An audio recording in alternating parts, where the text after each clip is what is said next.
should be here like any minute. We have to mic him outside.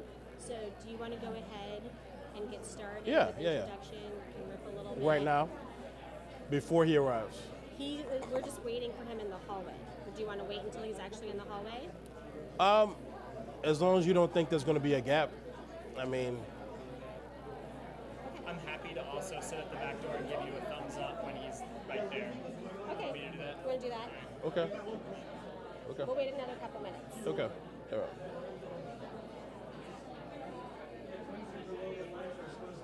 What was that? Yeah.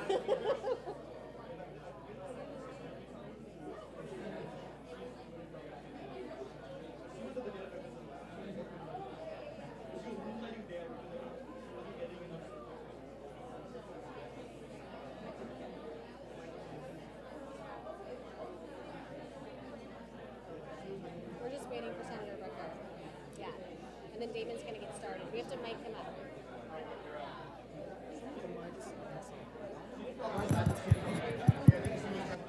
There's several mics that are on. Right? It's a lot of hot mics. Yeah. Yes. Including this one, probably. Yeah.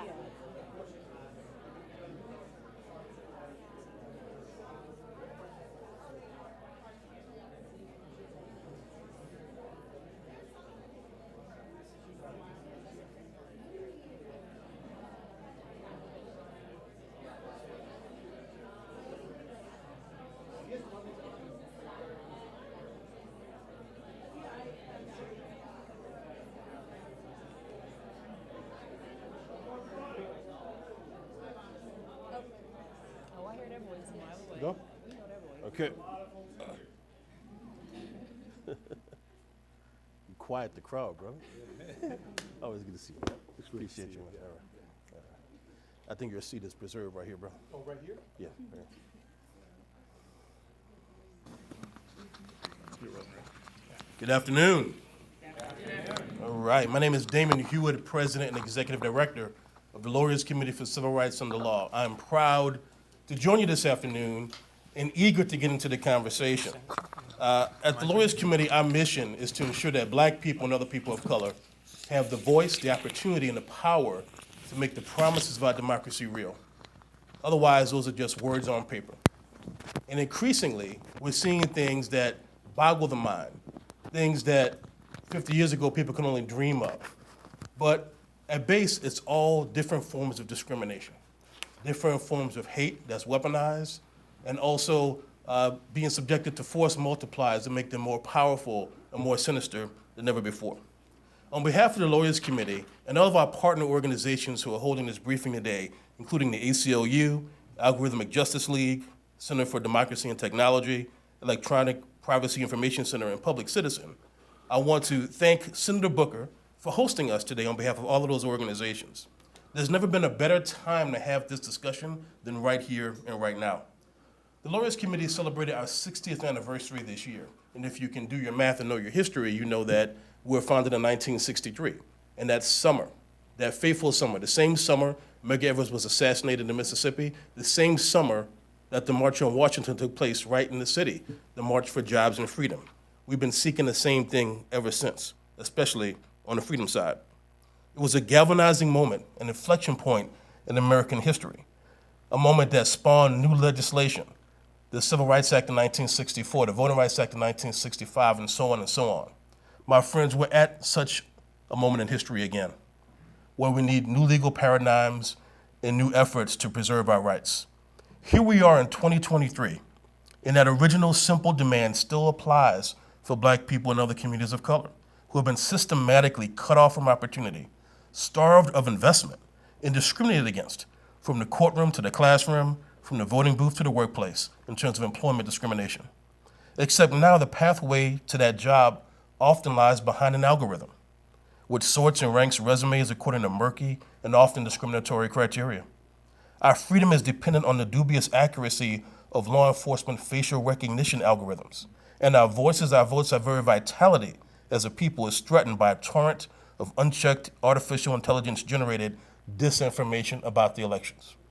Now, we know people aren't going to rallies shouting, jobs, justice, artificial intelligence.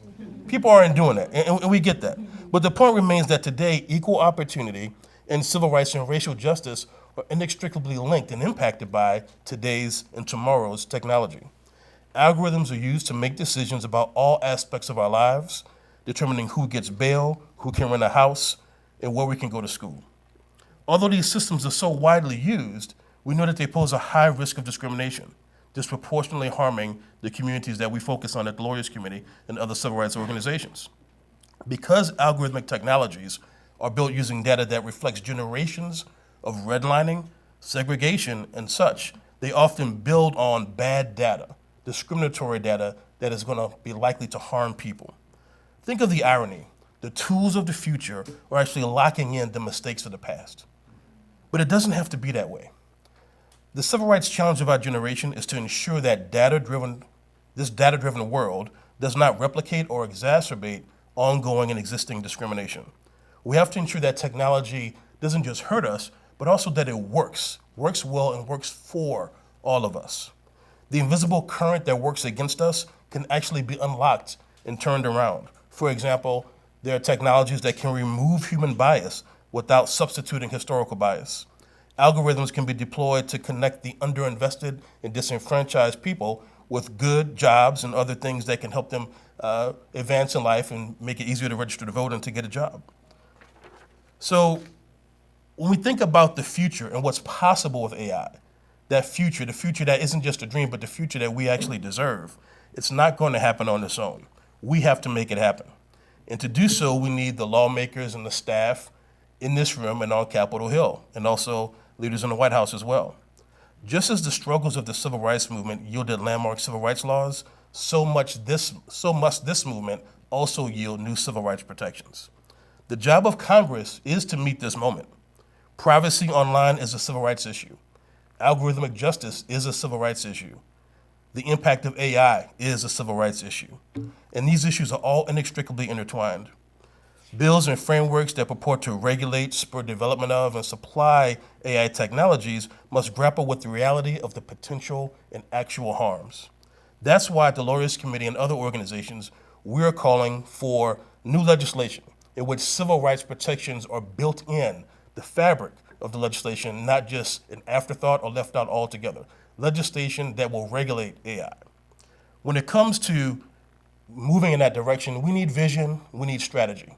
Now, when it comes to vision setting, we can learn a thing or two from Senator Cory A, my friend and a leader on so many of the pivotal racial justice issues of our time. His vision and leadership brought us here today to discuss some of the most pressing issues related to AI and to ensure that those most impacted, the people who aren't often in this room or rooms like this, that their stories, their voices are heeded, and that we have legislation that responds to the needs, the harms, and the possibilities. There's no one better suited to lead us in this conversation.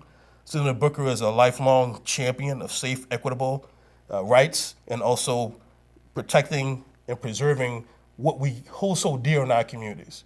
And he also has a vision on what AI can be and also what it should not be.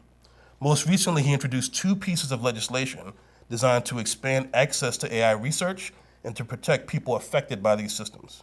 We're grateful to him for sponsoring this event today. I now introduce Senator Cory Booker.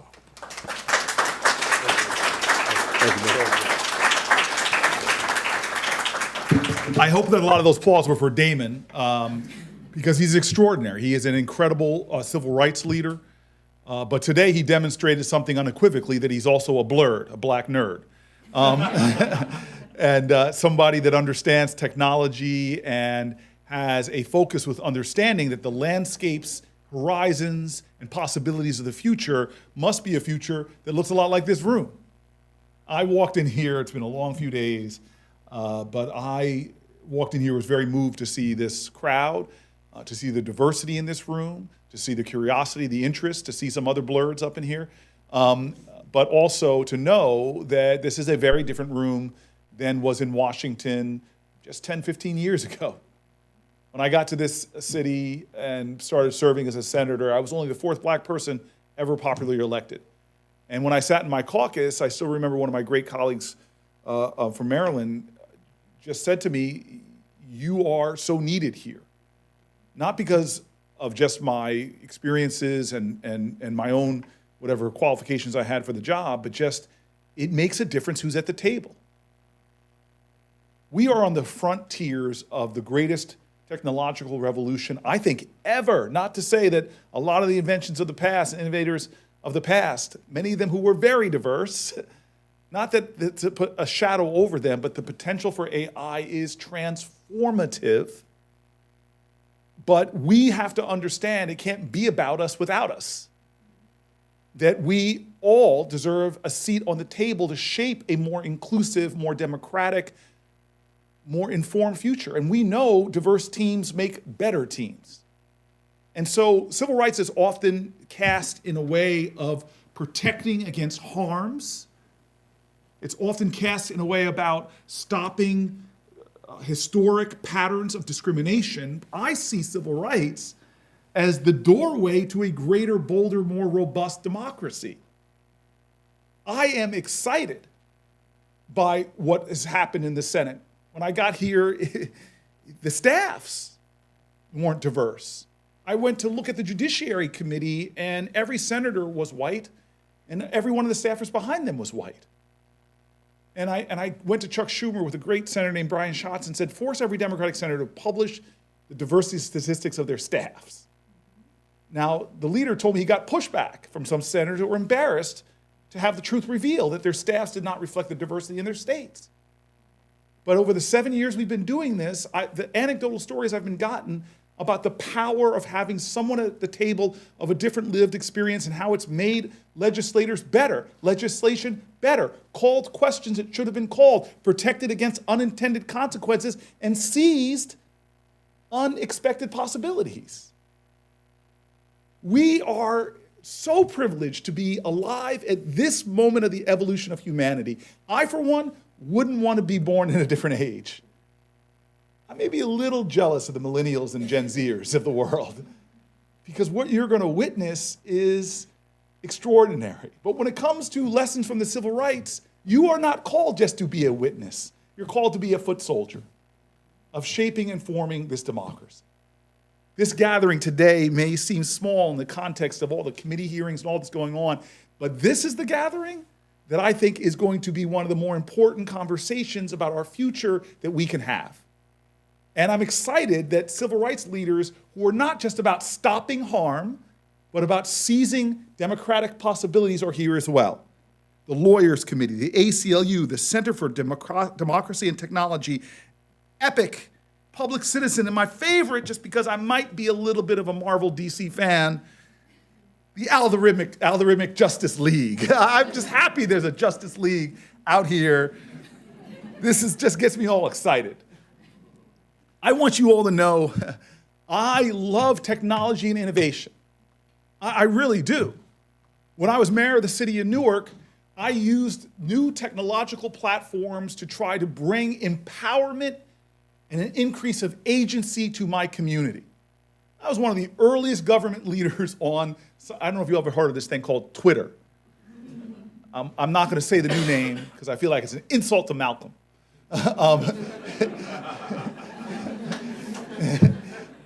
But I was one of the earliest people on Twitter because I knew that it was a technological platform that can empower the citizenship of my residents. And I challenge folks, if you see something wrong, don't just say, oh, that's a shame.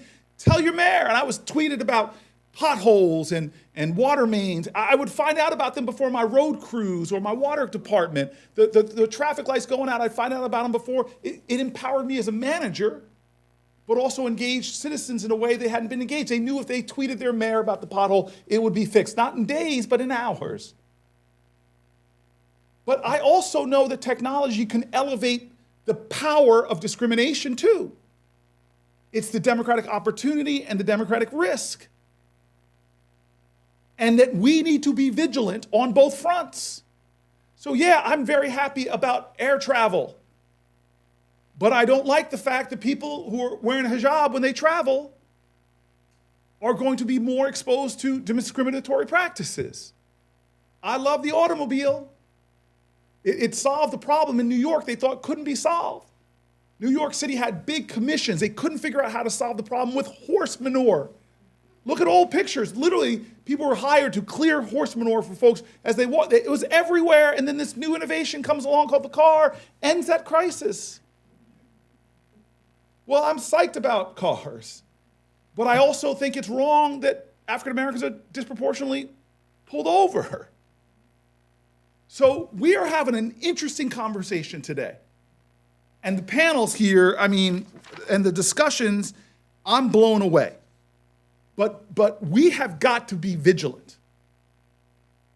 My friend and fellow Blurred here talked about some of the things that I've been concerned about and want to put out there right now. Automatic systems used in hospitals that systemically understate the needs of black patients can lead to significantly worse care, making already healthcare disparities worse.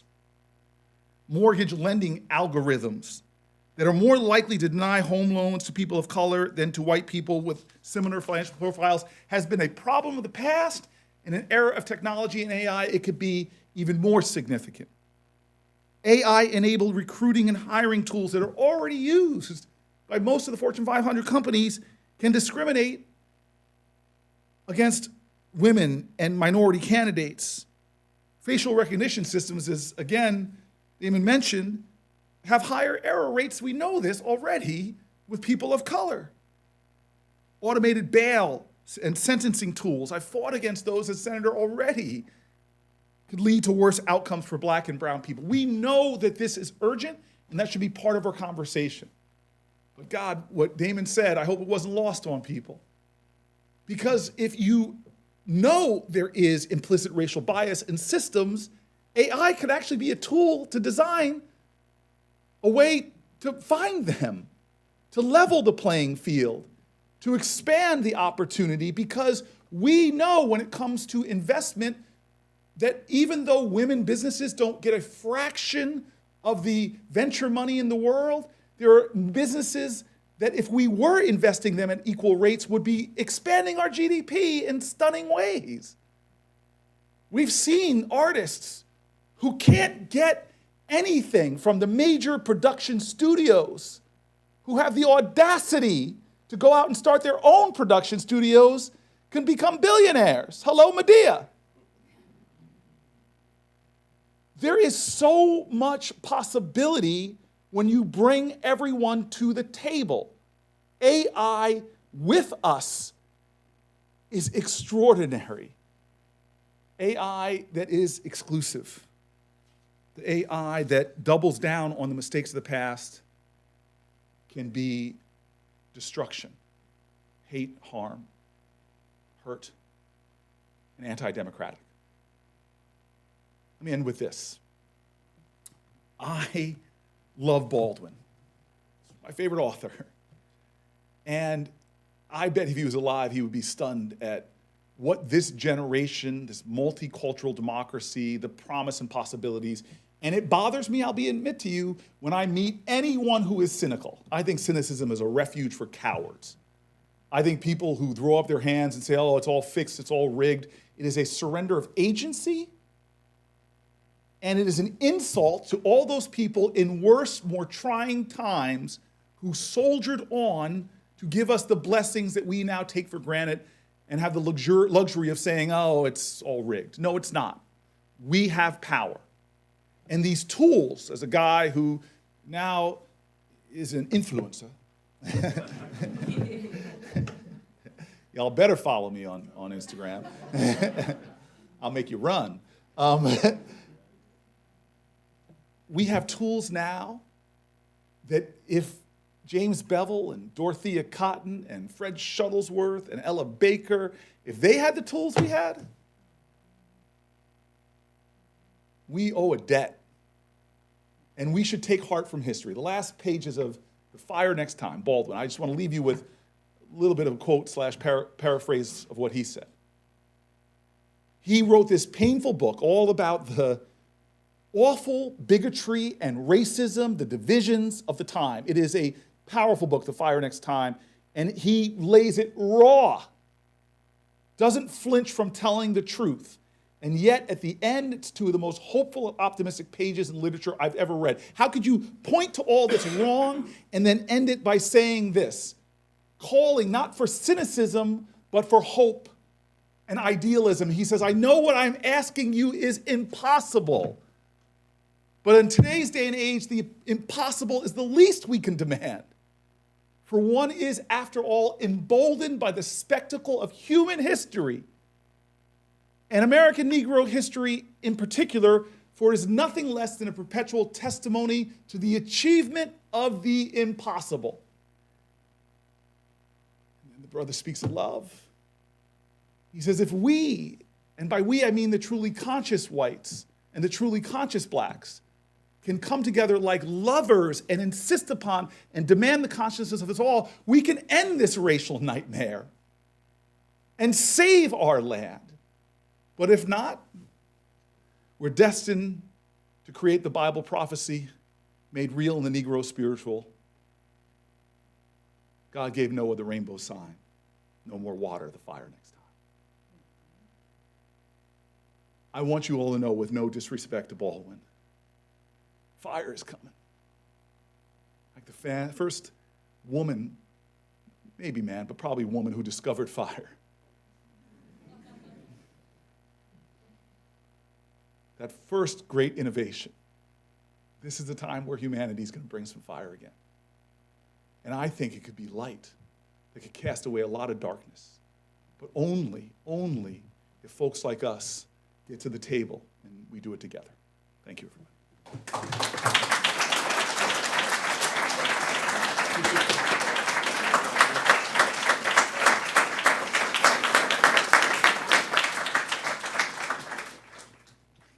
Good afternoon. It's a hard act to follow.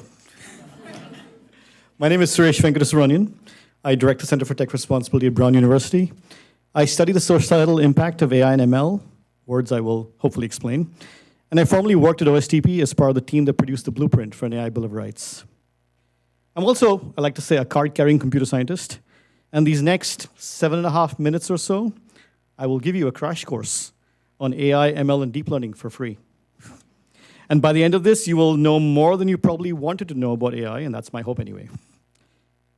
So AI, of course, stands for artificial intelligence. And if you ask an AI researcher what that means, they will say that AI is about the design of systems that can mimic or outperform human ability to sense, reason, learn, and plan. ML stands for machine learning. It's a sub-area of AI. AI is this big blob. Machine learning is one little piece of it. As the name suggests, it refers to a specific kind of AI geared towards designing algorithms that can learn to find patterns in lots and lots of data. Virtually all AI systems in deployment today, especially those that assist decision-making, especially those that are used for hiring and in the criminal justice system and so many other places, are based in machine learning. Now, we've all been hearing about ChatGPT and DALL-E and generative AI, and this term's being thrown out a lot. All of these are based on a specific kind of, yes, machine learning. So we've gone from AI to machine learning to deep learning. The deep here refers to the architecture used to build these systems. And the word generative merely means that these systems generate new content. You know, a chat with a chatbot, derived in part from the data they're fed with. So we have this broad topic of AI, inside of which we have systems that learn from data in particular ways using deep learning. What do we need to build them? Well, we train them on lots and lots of data, data from the past, data from history. Suppose we wanted to build an ML system to decide whether to hire candidates for a job. We would collect a lot of examples of, say, people's personal data and the outcome of the hiring process for these folks, and how they did, where they stayed in the job, and so on. And we tried to build a system that can reproduce these outcomes as exactly as possible, given just a new person's data. It would try to predict the outcome. The hope in that is by building the system, that somehow it's found some underlying pattern that can be used to predict the outcome, even if it hasn't ever seen this person's information before. Patterns. from the past data used to train it are the only indicator of future performance. And so the patterns an ML system finds, whether it's ChatGPT or whether it's a hiring system, are highly dependent on the data we choose to feed in and the way in which we choose to train the system. And I'm going to say that word choose a few more times because these are choices we make when we build these systems. They don't happen by accident. Now, large language models, generative AI, are also trained because they're also ML systems. They're trained a little differently. They're not trained to solve any specific task. I tell people, an LLM, a large language model, is not trained to do anything at all. And people say that doesn't make any sense, but in fact, that's true. All they are trained to do is guess the next word that I'm saying, literally. So how does that work? Well, once again, they need examples. What are the examples? Well, it's a written text that the developers of these systems get from wherever they can, copyrighted or not. And then they try to predict the next word based on what the example suggests to come next. If I train a large language model on posts from a cat forum, it might complete "my pet is a" with the word tabby. If I train an LLM on posts from a dog forum, it might complete the same phrase with German Shepherd. And now if I choose to throw both those forums posts into the LLM and train it, it might choose one or the other depending on which one was more prevalent, and it might change its answer the next time you ask. There's more, though. To make a large language model not generate incoherent output, we need to do even more training with the help of people. People read the output of the model, and they report that the output is, well, garbage or not, depending on the question. And that information is then fed back in to train the model even further. And again, it's data and people all the way down. We need lots of data power to train ML systems. The hope is that they get better and better with more data. That's not unfortunately always true, but it has led to the surveillance complex we live in, where all of our data is collected all the time to train ML systems. We need lots of computing power. And whoever controls the computing controls the training. It's one of the reasons why the Create AI Act that Senator Booker co-sponsored is so important, to allow everyone access to the resources to try and build and experiment with these systems. And we need lots of people to train these ML systems. We don't talk about it much. It destroys the illusion of AI as an all-powerful sentient entity. But people are at the core of any effective or ineffective AI system. Because without humans to identify the correct answers to questions we ask an ML system, we can't train them at all. We use ML virtually any place we can collect data: housing, credit, medical care, education, the criminal legal system, awarding of benefits, surveillance, online platforms, online shopping, media consumption, media creation. It would have taken me less time, frankly, to tell you places where we don't use AI. So we've learned a lot about how these systems work and when they don't work, especially when they face people. So what do we know? And this is an important thing to keep in mind with all the hype around ML. ML systems, AI systems, are very good at doing what we tell them to do. They're not as good as doing what we want them to do. I want a system that can predict who will fail to repay a loan. All I can tell the system is who got a loan and didn't repay it. I can't tell it about the outcome for anyone who wasn't given a loan in the first place. I have no information about what would have happened to them if they had got one. I want a system, well, I don't. Some people want a system who can predict who will be convicted of a crime, who will be convicted if they're released on parole. I definitely don't want that, but some people do. But all they can tell that system is who got arrested, which is a very, very different story. I want a system, or maybe the kids do, want a system that can answer a complicated question about the causes of World War II for a not homework assignment. But all I can tell the system is to train on a ton of data that may or may not be about World War II, and may or may not be accurate, and may or may not be promoting lies about the war. And all I can ask it to do is predict the next word. This means that once we've trained a system to do what we've told it to do, we have to test to make sure it's doing what we want it to do.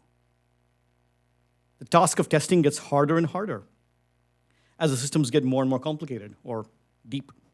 We have to make sure the system's not doing anything harmful or discriminatory. We have to examine the data used to train the system.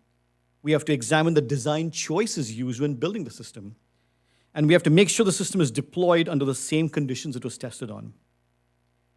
You'll hear about this more from Deb in a second, but I would like to leave you with a thought. We think of AI systems as magic. They're intelligent, they're conscious. They can learn things about the world that we cannot even comprehend. But AI systems are actually much better than that. They are systems that we design and train to find patterns in data that we insist and expect are there. Whether these patterns reflect any underlying truth is beyond the purview of the system itself. It depends entirely on our own human judgments. And with that, I'll hand it off to Deborah G.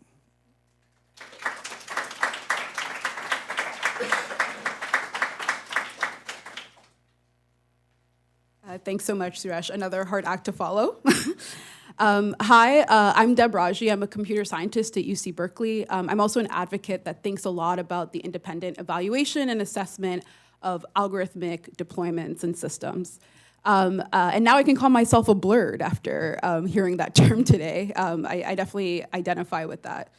My task today, Suresh sort of explained at the high level what AI, machine learning, deep learning is. I'm here to sort of break that down and discuss specifically what algorithmic bias entails and what that term means, specifically when it comes to real-world systems that are deployed today. So the first question is, what is algorithmic bias? I think some people think that they understand this term at a very high level. It's whenever you use an AI system in a way that either reinforces or amplifies existing discriminatory outcomes within deployment. However, the way in which this is determined or understood at a granular level definitely varies. So some of you guys might have seen those viral tweets of people using generative AI apps to modify or test different lightings on their face, and you'll have like someone with darker skin maybe being edited by the generative AI app to look lighter. There's also been a lot of viral tweets about some of these large language model products like ChatGPT spewing specific stereotypes against women or leveraging and spewing specific slurs. And this kind of content moderation issues definitely fall under algorithmic bias, but one of the primary civil rights concerns is actually when any AI tool, including generative AI models like Suresh explained, but also simple risk assessment tools are leveraged as information aids in human decision making.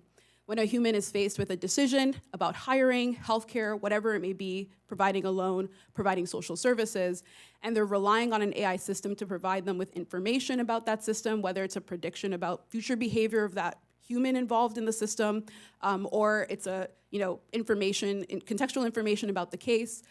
Whenever they rely on that system and they make that decision, the system influences their decision one way or the other. And algorithmic bias occurs when the system is either consistently misrepresenting or failing for a particular subgroup of the population, which we have seen over and over again in very critical applications.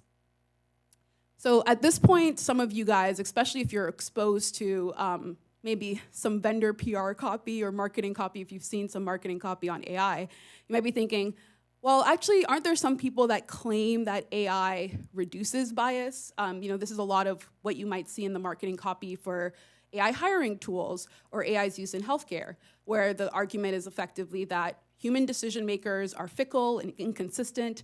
They get hungry, they get angry, they have their own internal prejudices. Is an AI a more consistent and neutral alternative? It's just math.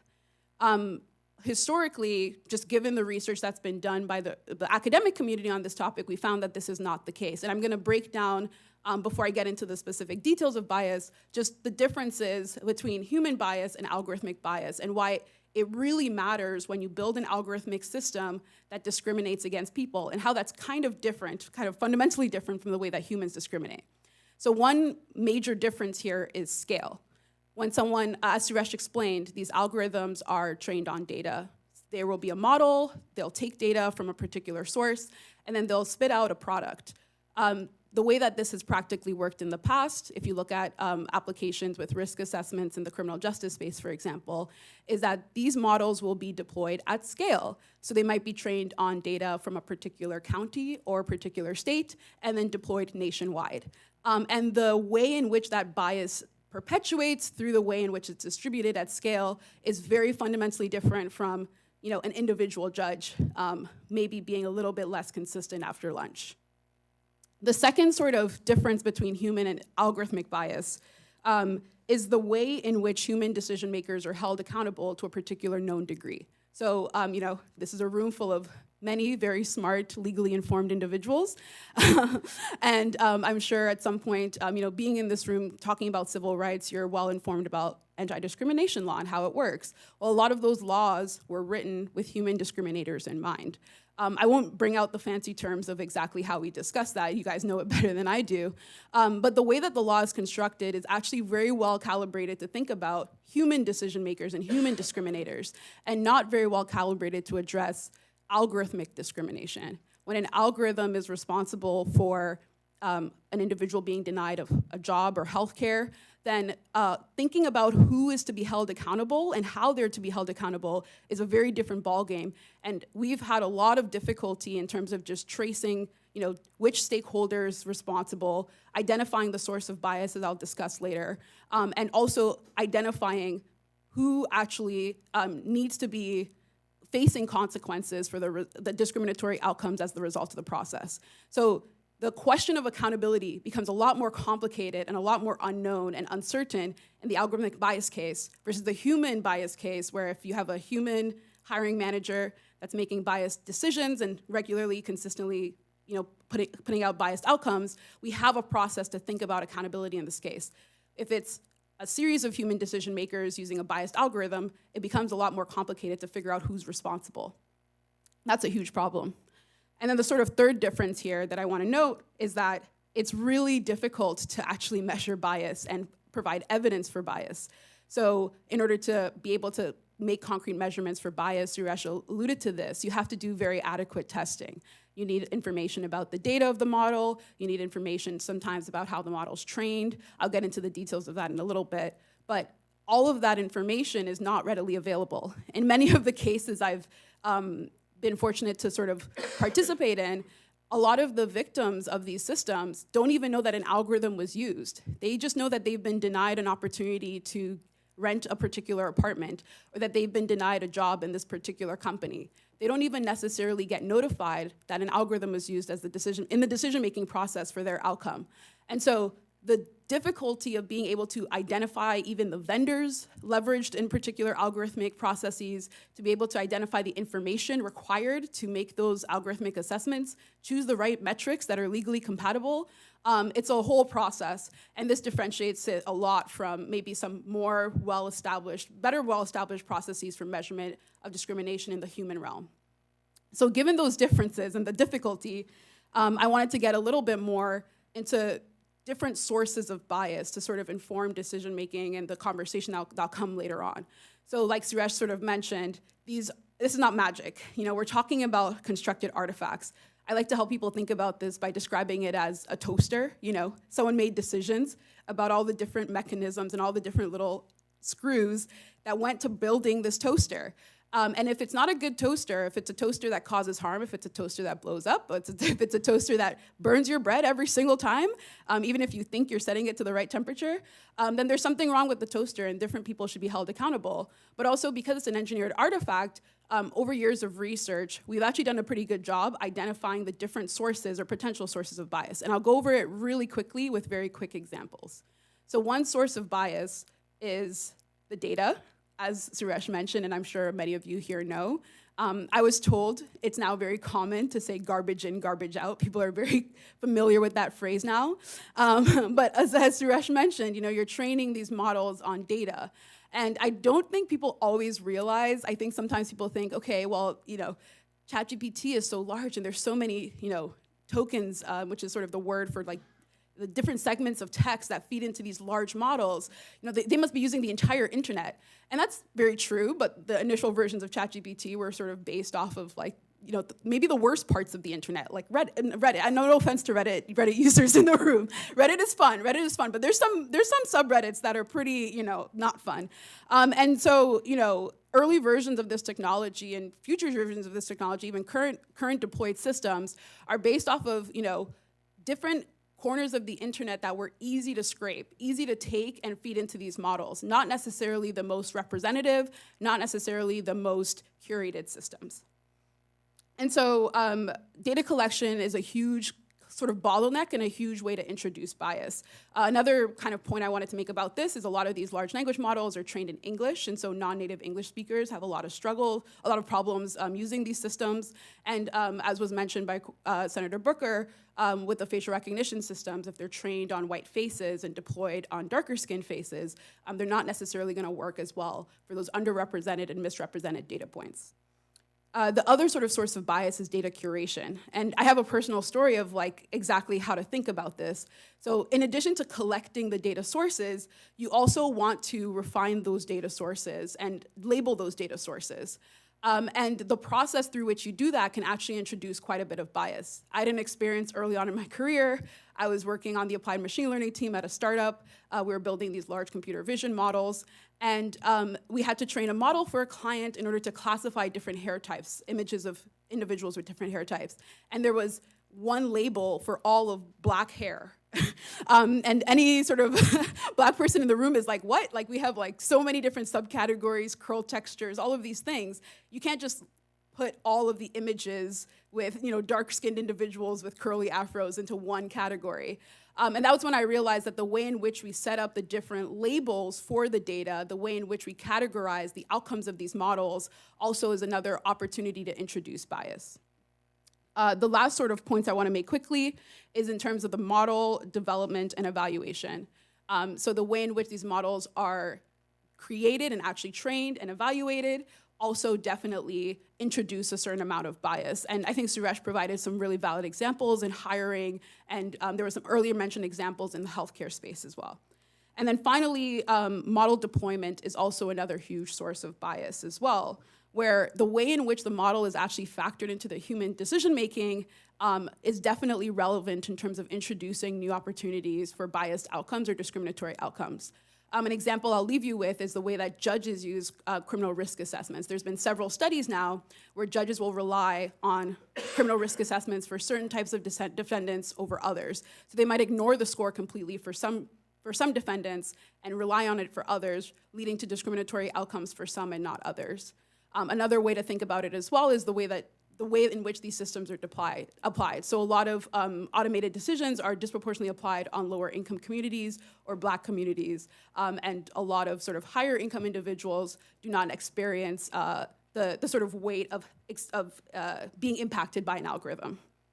So in conclusion, I hope this gave you a high-level view of sort of the mechanics behind bias and the different opportunities in which it comes in, and hopefully inspires you to think through the different ways in which we can approach this problem and attack this problem as we talk about the harms later on. I'm gonna pass it on to the next speaker now, so that we can continue the conversation. Thank you.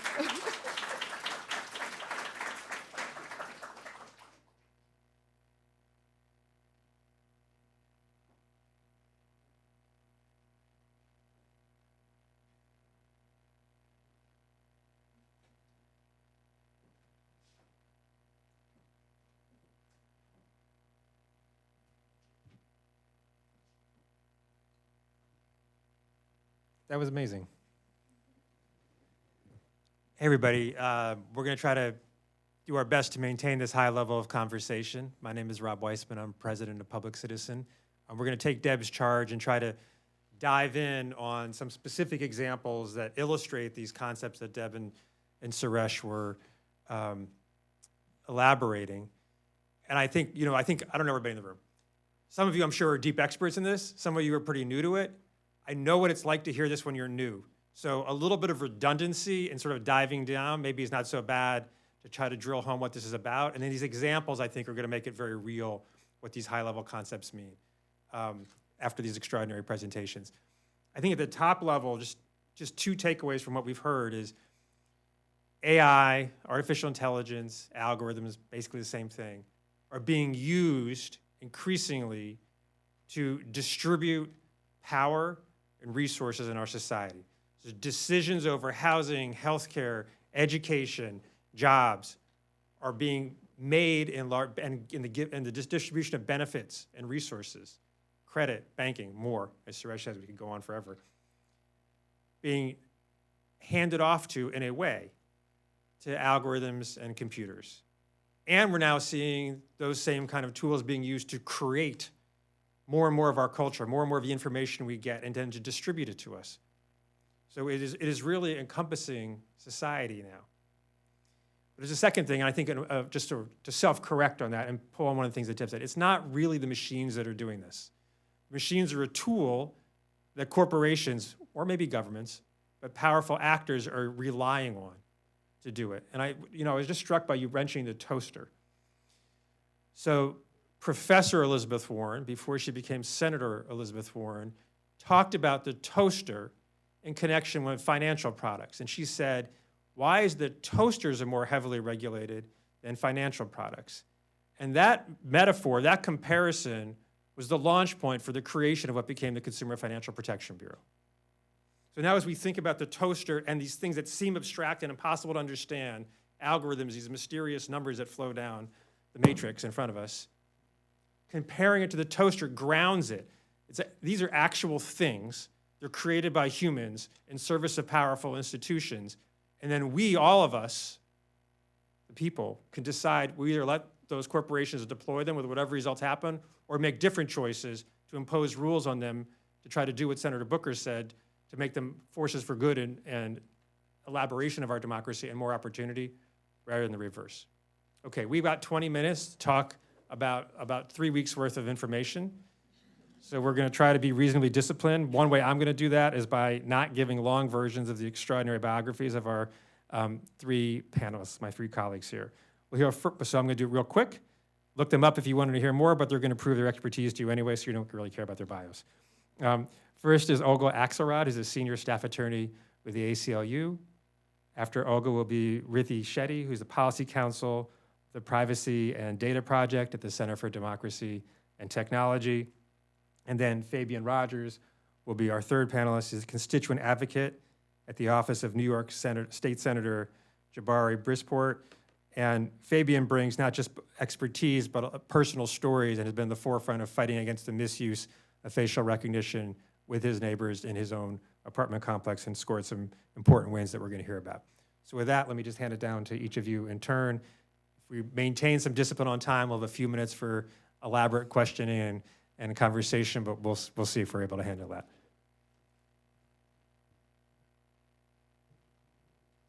Just try and we'll go on. Can you hear me? Okay, great. Yeah. Great. Thank you so much for this opportunity to be a part of this really wonderful panel. The ACLU has been working to address the real-world harms of AI on multiple fronts, including the criminal legal system and national security. What I'm going to talk about today primarily is in the area of hiring. The vast majority of mid-size and large corporations are already employing automated AI tools in hiring. They are used to decide who will or who won't receive a job ad, who will get contacted by a recruiter on platforms like LinkedIn. AI resume screeners and chatbots are used to reject or rank or filter applicants.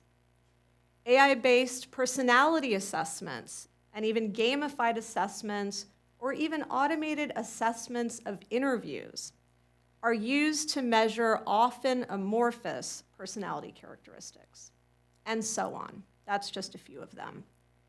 Many of these tools are inaccessible for people with disabilities.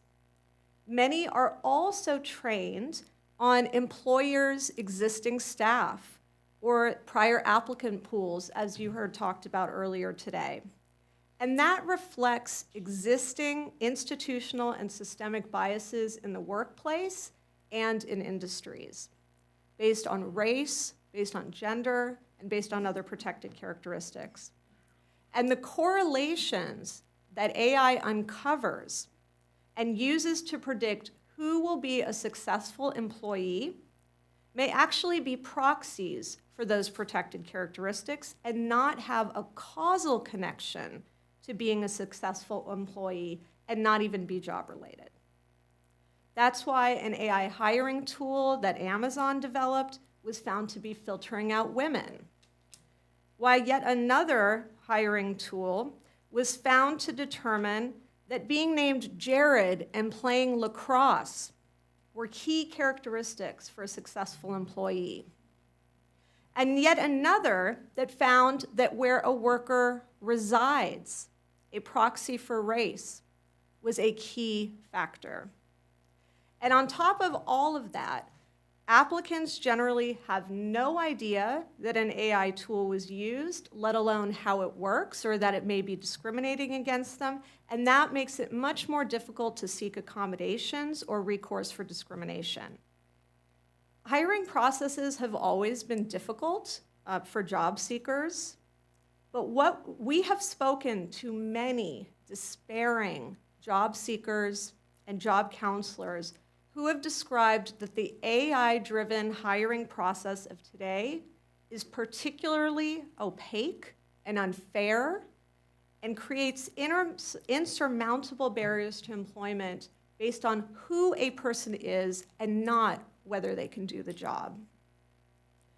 The harms from AI in employment extend far beyond hiring, as employers are now using AI to evaluate employees' performance, to monitor their activities, to track their time. And the uses of harms of AI even extend to things like unemployment benefits, where about half of states now use ID.me's system for online identity verification, which creates enormous technological roadblocks for people on the wrong side of the digital divide, and uses AI-driven facial recognition technology, known to have significant racial disparities. Really, the use of AI systems is proliferating across economic opportunities, lending, so many other examples, housing, and it's really further cementing and exacerbating existing inequities. Hello, everyone. Thank you for the opportunity to be here talking with you all today.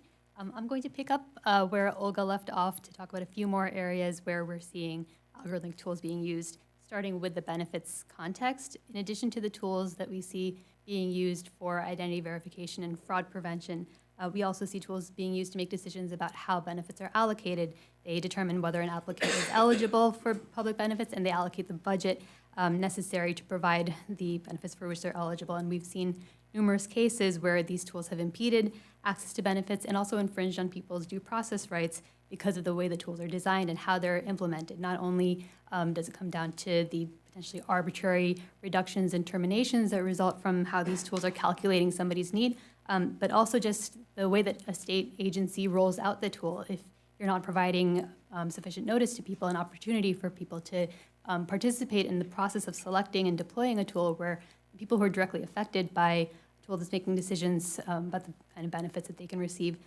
should be able to talk about how changes to those tools will harm them, how the lack of benefits could put them at risk. One of the biggest risks that we see, for example, is in the context of home and community-based services, where algorithmic tools are used to calculate the hours of care to perform activities of daily living, like bathing, eating. And so an arbitrary reduction of care hours can put somebody who is disabled, particularly those with physical disabilities, the elderly, people with intellectual and developmental disabilities, at risk of institutionalization because they cannot receive the care they need at home and therefore would have to live at a nursing facility, for instance, away from their communities. And another example in the benefits context is electronic visit verification, where care workers, while they're delivering care for a designated number of hours, also have to take some of that time to clock in, often using facial recognition tools or voice recognition tools, or sharing their geolocation data so that their movements can be tracked. And the time taken just to do that cuts into the actual care that's supposed to be provided in a designated window. Then we have the housing context as well, where, for instance, decisions that are being made with respect to the value of someone's home, particularly has been reported to undervalue the homes of Black homeowners. And algorithms that are used for underwriting purposes have led to mortgage denials for Black applicants.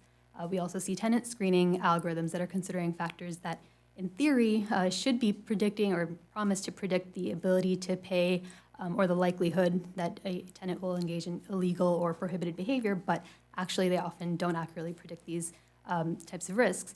And some of the examples of different factors that these kinds of tools take into consideration include things like medical debt that don't actually speak to how a rental applicant will behave if they receive, if they're approved for a given housing opportunity, or show that the housing applicant lacks the income to pay rent. Same thing for factors like eviction records and arrest records that don't actually show that a person is going to behave a certain way. They're often a result of different systemic issues that affect which communities are more disproportionately prone to evictions. For instance, you think about those that result from frequent calls to law enforcement, from DV-related incidents, domestic violence-related incidents. These kinds of factors can develop because people who are women, disabled people, they're often more prone to domestic violence situations that they have a harder time leaving if those frequent calls are in areas where landlords are trying to comply with nuisance laws. That can lead to eviction records that say nothing about the person's potential behavior if they are pursuing housing in the future. Same thing with arrest records that often can be a result of over-policing in predominantly Black and brown neighborhoods, or the use of predictive policing in certain neighborhoods that can lead to arrest records that, again, don't say anything about a person's potential behavior. And then once you do get the housing opportunity, there's property management tech that ranges from your more basic CCTV surveillance to facial recognition that is supposed to detect unauthorized activity on a landlord's property, but can lead to police interactions often that can escalate into wrongful arrests, use of force, and other harms that are going to disproportionately affect people of color, particularly Black people. Then transitioning to the healthcare context, generally speaking, the tools are applying standard diagnostic criteria, and the problem with the criteria that generally is used for diagnostic purposes is that historical biases and mistreatment of marginalized people in medical research and medical practice still inform the healthcare sector's understanding today of how and among whom different medical conditions and different disabilities can present, and that can limit access to appropriate care. And when you have training data that's derived from people who have had access to diagnosis and treatment in the past, people whose communities' needs have not been previously met are less likely to receive correct diagnosis and appropriate care, and that can also become a barrier to receiving accommodations in the workplace and in the school setting. And I'll end with one other area of use, which is in the education space, particularly for the purpose of detecting academic misconduct and threats to student safety and well-being. One example is automated proctoring software, which particularly ramped up during the pandemic as examinations went into the virtual space. These kinds of software aim to match test takers' faces to their IDs to verify that the correct test taker is sitting for the exam. And they're also used to monitor activity, see if a test taker is looking away from the screen or is moving too much in ways that may indicate cheating. One example that we've seen reported is Black and brown students that have had to direct bright lights on their faces for the duration of the exams because the software is failing to recognize them accurately. And that's especially bad for students with chronic pain, chronic light sensitivity, and similar issues, or it takes an already pretty nerve-wracking experience and makes it even worse for students with mental health disabilities. And then in the school space as well, you have student activity monitoring on social media, on school-issued devices, and even in the physical school space too, that can range from things like facial recognition or aggression detection software, a lot of different types of tools that all aim to purportedly keep students safe, but in actuality are going to have disproportionate harms for particular students, especially students of color and especially disabled students. And with that, I will turn it over to Fabian. Got you. Thank you so much. Again, hi, everybody. My name is Fabian Rogers. I'm a bit of a special case here as I'm a directly impacted individual, and I turn my case and my neighbors' cases of dealing with algorithmic bias, dealing with unregulated advanced technologies, mind you, into a path of activism that led me to become a constituent advocate within New York State politics. I started as an everyday person. I was just fresh out of college, probably a year into just becoming like a blue collar worker, working in the office because I couldn't figure out how to freelance as well. I'm not the greatest when it comes to independent things. So where my path from becoming an everyday person to a knowledgeable advocate now, where I speak in different panels in this capacity, started from the simple fact that my former landlord, because I no longer live at Atlantic Plaza Towers, but shout out to the Tenant Association there in Ocean Hill, Brownsville, in Brooklyn, New York. The former landlord there, who's still the landlord now, of course, Robert Nelson of Nelson Management, he took it upon himself to basically use what I want to call tools, not necessarily advanced technologies, and I can speak about why I call it that later on, but he wanted to use tools to exacerbate ongoing gentrification within Brooklyn, as you found that the housing bubble is still going on now, bubbling very viciously. Housing's unstable as we deal with different type of crises at hand, but again, this is 2018, and basically, in an effort to try to garner folks who are willing to pay market rate apartments or willing to pay over the transitions that come from switching from one subsidized housing through using, landlord background tactics in order to flip an affordable unit into a market rate unit, which makes it more expensive but more profitable to the landlord. The landlord took it upon himself to try to bring trendy tools to the building. And one of those tools that he wanted to propose to the government that was overseeing the subsidized housing that I live in, rent stabilized housing that I live in, Atlantic Towers, the Department of Housing and Community Renewal. The thing that he wanted to propose was this heat mapping facial recognition hardware that was coming from a startup company called Stonelock Technologies, who was a startup company that didn't have any experience in the residential sector. They don't have any experience in the private sector. At the time when they were trying to deploy this technology, they were only known in the commercial sector, which is a much different context in terms of integration and interaction with these technologies. So when you think about the fact that there's a lapse of proper regulatory practices and enforcement practices and legislative tools, legislative tools on the precipice, this leads to you having to deal with the fact that there's no legislative protections for everyday people like me. And so my advocacy path was that of which dealing with a landlord that wanted to take advantage of the lapse of legislative protections for everyday people. And so I come to you today basically talking about the fact that tools such as facial recognition software and things like that are deadly. I don't want to speak any further because I just hear the timer going, so. Well, I think you just proved your claim that you're not good at sort of independent work. But you did show still some deference to authority. You should have kept going. So we are at a time. I want to say two last things, and we'll get out of the way. One is obviously we covered a lot, spoke fast, lots we didn't cover. Credit allocation, finance, a lot of work that we, for example, are doing on democracy. Topics for another day. We'll stick around if anybody wants to talk to us. But Fabian, I did want to follow up just on the last set of things you said and just highlight two, I think, things as we transition to a more solutions-oriented panel. One, I think so important that you name the landlord and the company. Just to reiterate this point, like these are not hammers. There are people making decisions, there are corporations making decisions, and we need to identify them and hold them accountable. And the other part of it is which your story illustrates, is when we do that, we recognize, to Suresh's point, there are choices being made, right? And we can inform these choices and push on these choices and decide these choices when we organize. So I think those are crucial lessons. Yeah, take it. I just want to add one thing, and this is what I was talking about before, similar to how Deborah brought up the idea of the toaster, how I've thought about these technologies oftentimes. I don't want to get caught up in the glitz and the glamour of the technology, because you forget about the behaviors and the ramifications and the consequences that come with these technologies.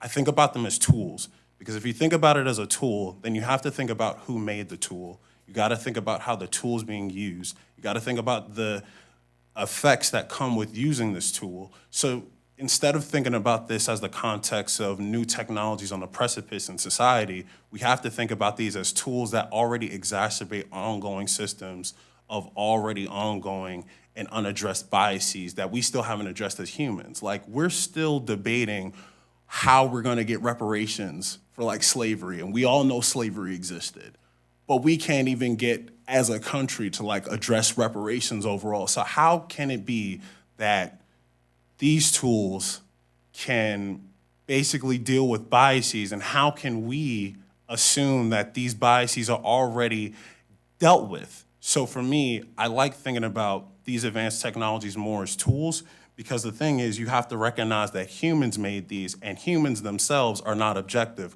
We are not God. None of us are God. We try to walk in the ways of God, who we can consider objective, but we are all subjective.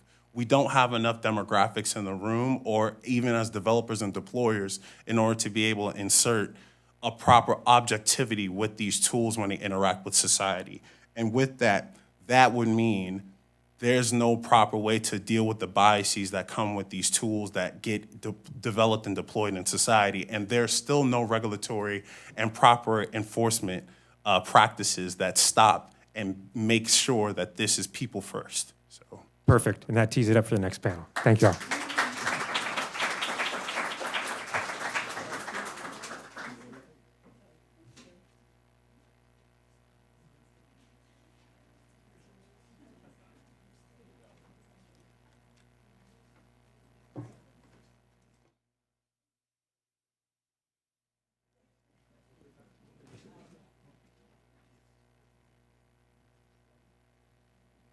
Alrighty, I mean, wow, this is really a powerful room. I'm so happy to see so many who are gathered on these crucial topics of our time. As you've heard, the progress made in the March for Civil Rights is being rolled back by seemingly objective AI systems. We can have innovation that does not propagate the old ills of racism, sexism, colorism, ableism, name-a-ism, is being encoded in AI, but it doesn't have to be. As Professor Victoria Dingnam said last week when I was at the UN General Assembly, AI is like a car that hasn't gone through robust safety checks, being driven by a driver without a license on half-paved roads with no traffic signals. So it is time to build the pathways to equitable and accountable AI that will truly enable responsible and beneficial AI systems. Innovation requires accountability and common sense. It also requires redress for those who are harmed by AI. And we've heard a lot about civil rights. Alongside civil rights, we must protect creative rights. We've seen so much of the celebrated advances in AI that have been built on data taken without permission or consent. That's stolen data. Too much of AI is built on unjust foundations, which should not be allowed to go unchallenged. Rotten foundations will undermine the promise of AI. We have an opportunity for fair trade data and ethical AI pipelines. We can innovate towards green AI if we are intentional. We also need to be mindful of something I'm calling the apprentice gap, which happens when we automate away entry-level jobs that can be on-ramps for greater mastery within a field. Without addressing the apprentice gap, we might find ourselves in the age of the last masters or the last experts. The digital divide can become an algorithmic chasm. Finally, we have to also affirm biometric rights. We can learn from the EU AI Act across the pond, right, where we already have red lines that say we're not going to use facial recognition in public spaces. We must also make sure that the face isn't the final frontier of privacy here in the United States, or something that can lead to your wrongful arrest, as was the case for Portia Woodruff, who was arrested while she was 8 months pregnant, sitting in a holding cell. She reported having contractions. Before I forget, I'm Dr. Joy Blumwini, founder of the Algorithmic Justice League, and we exist to serve the excoded, those like Portia who face the burdens of AI systems without reaping the rewards. In an age of AI, social justice requires algorithmic justice. Gender equality requires algorithmic justice. Reproductive justice requires algorithmic justice, right?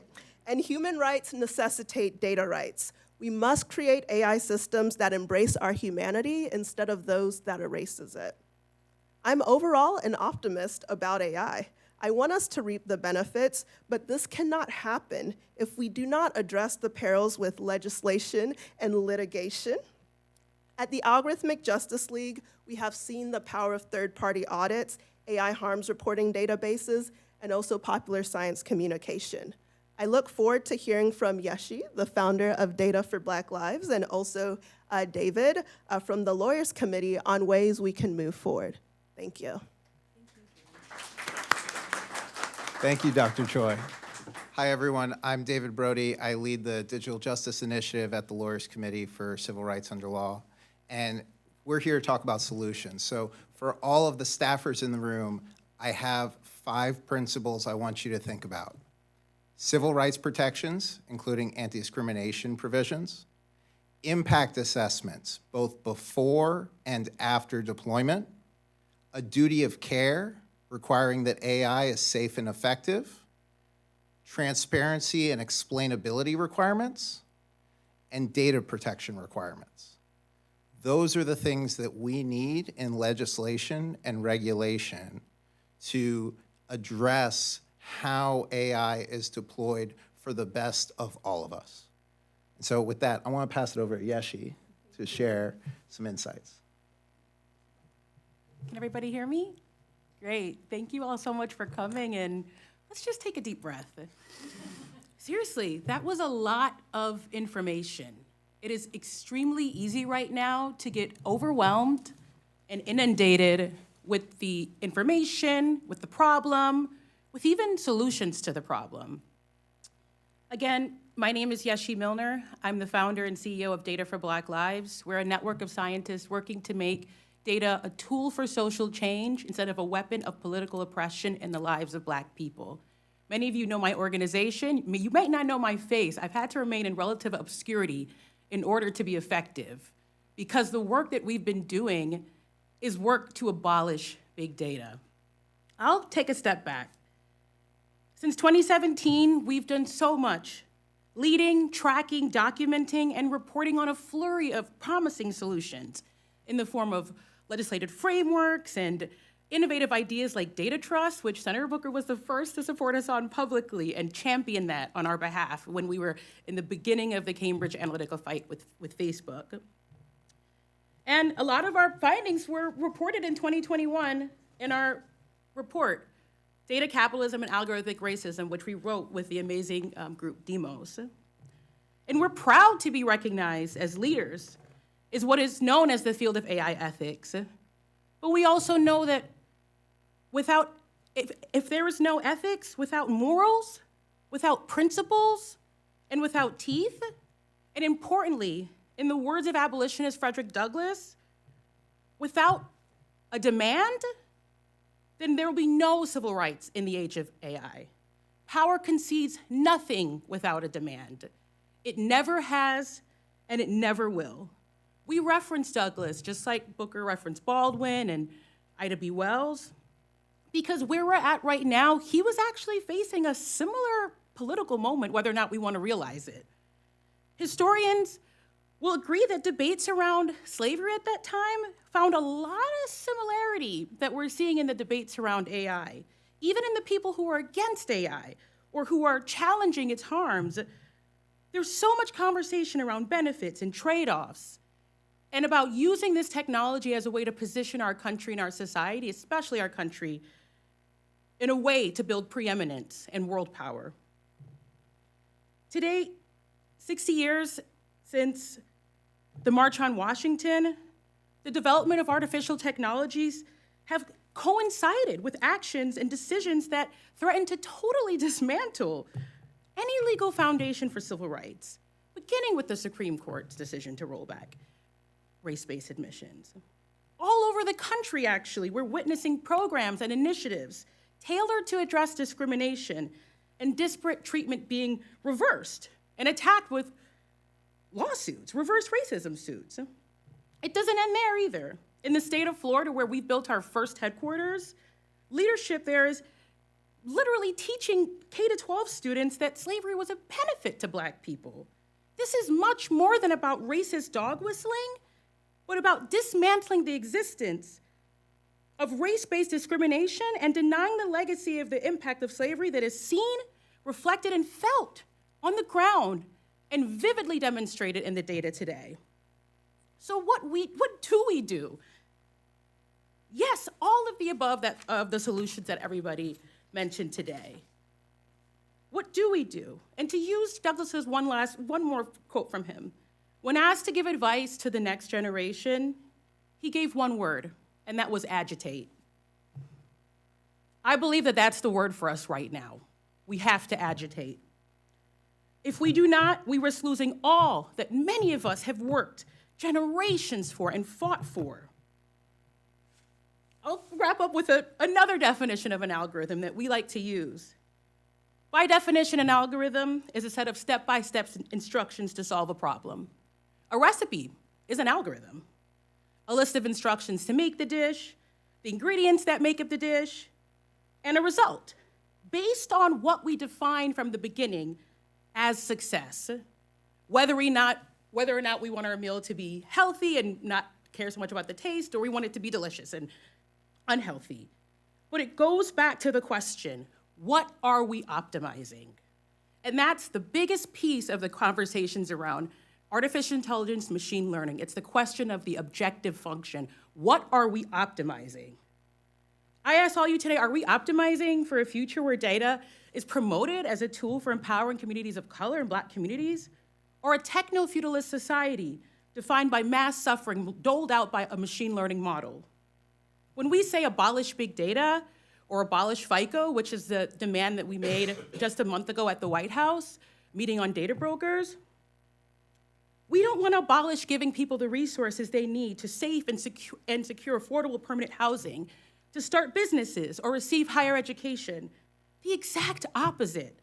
We want to abolish a system that is predatory and racist at its core, that has made lending, and particularly around FICO credit scores, humiliating and blood-sucking, and has lined the companies of many data brokers, even more than Facebook or Microsoft. I'll end there by saying that in terms of solutions, acting boldly, we support the work of the FTC to sue tech companies under the demands of antitrust and anti-monopoly. And we also support building a movement, which is what our main work is, of scientists and activists, people who can really be the generation to bring forth the kind of change that we need right now. I invite all of you to join us. Thank you so much.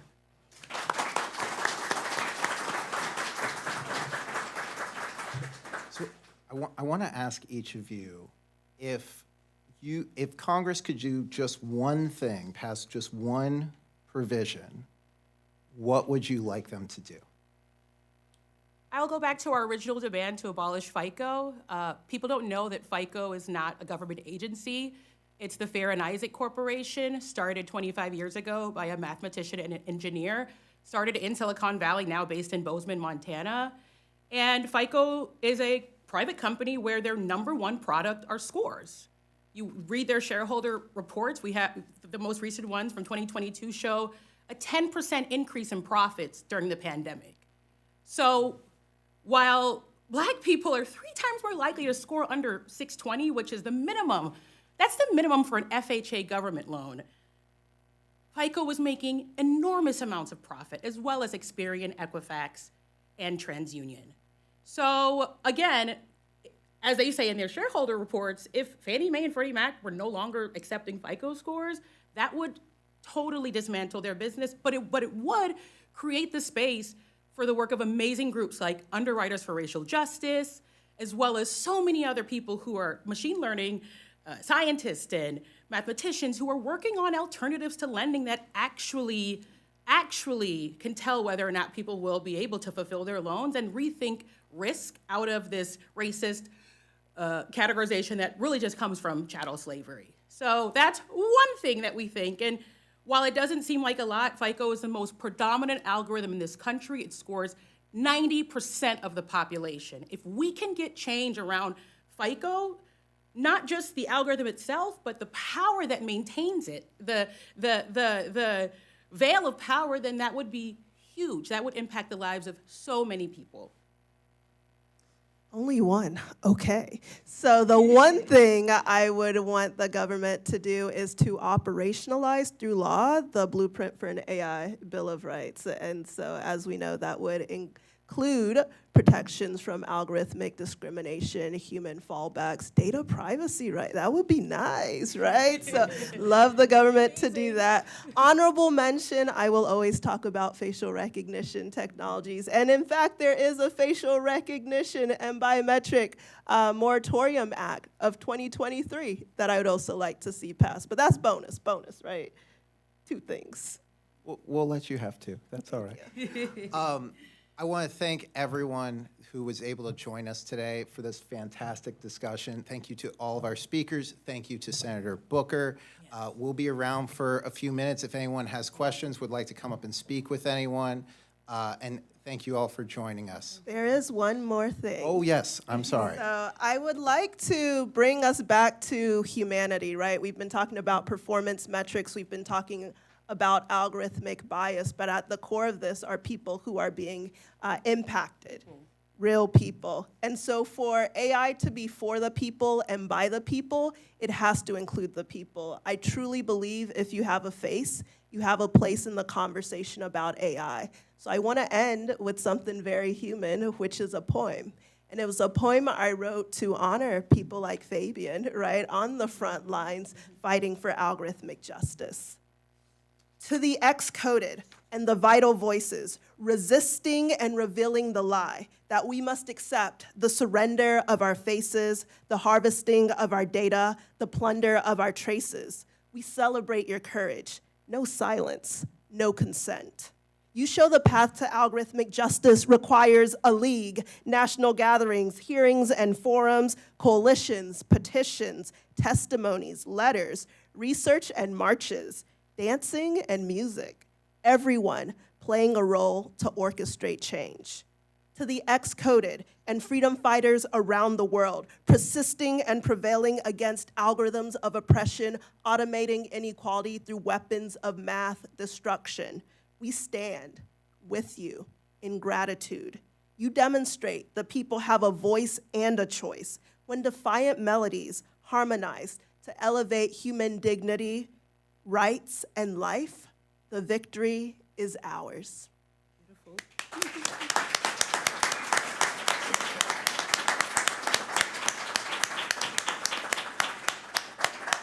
Thank you, everyone. Right.